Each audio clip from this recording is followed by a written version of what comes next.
Hey, church family. During this Holy Week devotional series, we are preparing our hearts for Easter by immersing ourselves in the events and emotions of each day leading up to the death and resurrection of Christ. Today is Tuesday, and Jesus is back in the temple teaching the crowds.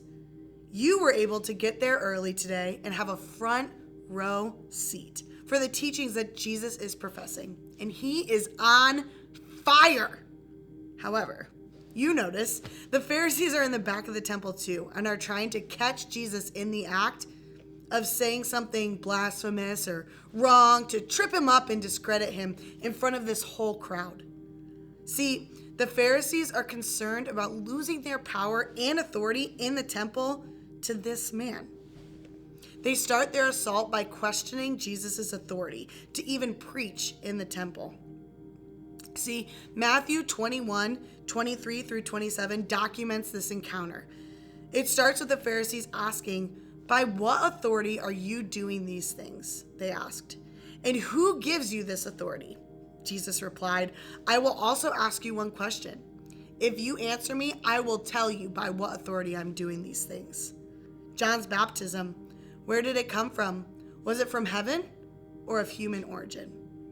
They discussed it amongst themselves and said, "If we say from heaven," he will ask, "Then why didn't you believe him?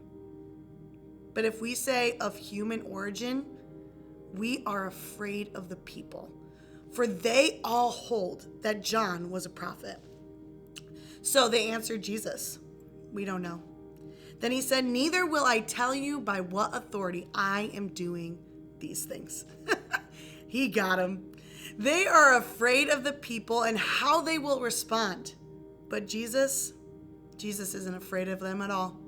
You hear Jesus continue teaching, but the teaching feels directed right at the Pharisees.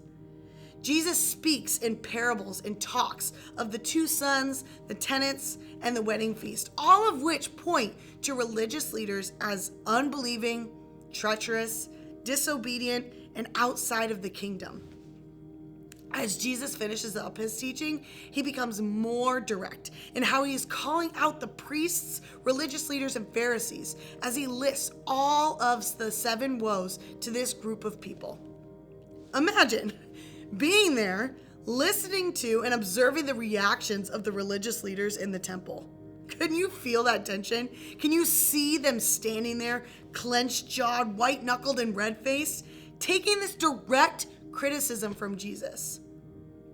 Right now, I want you to take some time and read through the following accounts in Scripture as you process how threatened the leaders felt by the king today. Because it's Tuesday, and the king is calling out the Pharisees.